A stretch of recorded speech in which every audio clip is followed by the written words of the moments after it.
Municipal కార్మికులు దాదాపుగా యాప్కాస్ లో 46,000 మంది కార్మికులు ఉన్నారు.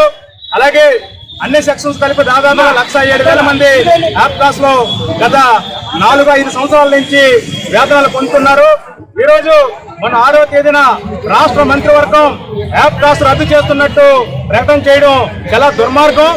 ఏదైతే గత ప్రభుత్వం ఉందో మున్సిపల్ కార్మికుల్ని, అన్ని రకాల కార్మికుల్ని దళారీలు లేకుండా, దోపిడీలు లేకుండా ఈ యాప్కాస్ తీసుకొద్దాం అని చెప్పి గత ప్రభుత్వం యాప్కాస్ తీసుకొచ్చింది. ఈ యాప్కాస్ వల్ల గత ఏదైతే ప్రభుత్వం ముఖ్యమంత్రి గారు జగన్మోహన్ రెడ్డి గారు ఉన్నారో అతను కూడా మున్సిపల్ కార్మికులను పర్మనెంట్ చేస్తామని చెప్పేసి యాప్కాస్ తీసుకొచ్చి అన్యాయం చేయడం జరిగింది. ఈ యాప్కాస్ వల్ల కార్మికులకు ఒరిగింది ఏంటంటే టైంకి జీతాలు వస్తున్నాయి, అలాగే ఈఎస్ఐ పిఎఫ్ టైంకు జమ అవుతున్నాయి. కానీ ఈ రోజు మున్సిపల్ కార్మికుల్ని దపదపాలుగా పర్మనెంట్ చేస్తామని చెప్పేసి అధికారంలో వచ్చిన ఎన్డీఏ ప్రభుత్వం ఈ రోజు యాప్కాస్ రద్దు చేస్తున్నాము, మళ్ళీ ప్రైవేట్ ఏజెన్సీలకి, టెండర్లకు, కాంట్రాక్టులకి ఇస్తున్నామని చెప్పేసి ప్రకటించడం చాలా దుర్మార్గం, సిగ్గుచేటు. ఎందుకంటే మీరు కార్మికులకు న్యాయం కోసం చేయడానికి ఉన్నారా? మళ్ళీ కాంట్రాక్టర్లు, ప్రైవేట్ ఏజెన్సీలు పెట్టి కార్మికుల జీతాలు సరిగ్గా ఇవ్వకుండా దోపిడీ చేయడానికి మళ్ళీ ఈ విధానం తీసుకొస్తున్నారా? మీరందరూ కూడా రాష్ట్ర ప్రభుత్వం పునరాలోచన చేసుకోవాలి. ఎప్పటికైనా మీరు ఏదైతే యాప్కాస్ రద్దు చేస్తామంటున్నారో యాప్కాస్ రద్దు చేస్తే మొత్తం మున్సిపల్ కార్మికులు 46,000 మంది మున్సిపల్ కార్మికుల్ని పర్మనెంట్ చేయాలి. లేని ఎడ్ల మొత్తం మున్సిపల్ కార్మికులు మరో సమ్మెకి సిద్ధపడతా ఉన్నారు. ఎప్పటికైనా ఏదైతే మీరు కేబినెట్ లో నిర్ణయం చేశారో ఆ యాప్కాస్ రద్దు విధానాన్ని పునరుద్ధరణ చేయాలని చెప్పేసి మీరు యాప్కాస్ కంటిన్యూ చేయండి.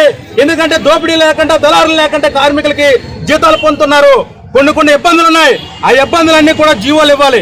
ఆ సర్దుబాటు లేదు, సమస్యలు పరిష్కారం చేయాలి తప్ప యాప్కాస్ తీసేస్తే పర్మనెంట్ చేయి, లేదంటే యాప్కాస్ కంటిన్యూ చేయి. లేని ఏళ్ళ మొత్తం మున్సిపల్ కార్మికులు మరో సమ్మెకి సిద్ధపడుతున్నారని చెప్పేసి ఇటు రాష్ట్ర ప్రభుత్వానికి, అలాగే ముఖ్యంగా ముఖ్యమంత్రి చంద్రబాబు నాయుడు గారికి మీ హెచ్చరిక తెలియజేస్తా ఉన్నాం. ఇప్పటికే ఏంటంటే యాప్కాస్ తీసుకొచ్చి జగన్మోహన్ రెడ్డి గారు కొంతలో కొంత వెసులుబాటు కల్పించారు. అంటే టైంకి జీతాలు ఉండే కార్మికులకి ఆ జీతాలు 1వ తారీఖున జీతాలు వేశారు గత 5 సంవత్సరాలుగా. ఇప్పుడు ఏంటంటే చంద్రబాబు నాయుడు గారు మేము అతనికన్నా గొప్ప మెరుగైన పరిపాలన చేస్తామని చెప్పేసి మళ్ళీ ప్రైవేట్ ఏజెన్సీలకి కాంట్రాక్టులు ఇవ్వడం వల్ల కార్మిక టైం జీతాలు ఉండవు, ఈఎస్ఐ పిఎఫ్ కట్టరు. అలాగే ఏదైతే ఉద్యోగులున్నా డెత్ పోస్ట్ టైంకి ఇవ్వరు. ఒకవేళ మీరు మంచి చేయాలనుకుంటే యాప్కాస్ రద్దు చేస్తే మరొక మెరుగైన వ్యవస్థ తీసుకురావాలి. అంతే తప్ప గత ప్రభుత్వానికంటే చాలా దుర్మార్గంగా ఏదైతే టెండర్లకు ఇస్తామో, కాంట్రాక్టులకు ఇస్తామంటే కార్మికులు మొత్తం 46,000 మంది కార్మికులు దోపిడీకి గురవుతారు. అందువల్ల మీరు యాప్కాస్ రద్దు చేస్తే మున్సిపల్ కార్మికులు పర్మనెంట్ చేయాలని చెప్పేసి మేము డిమాండ్ చేస్తా ఉన్నాం. Welcome to our YouTube channel. Don't forget to like, subscribe and share the videos.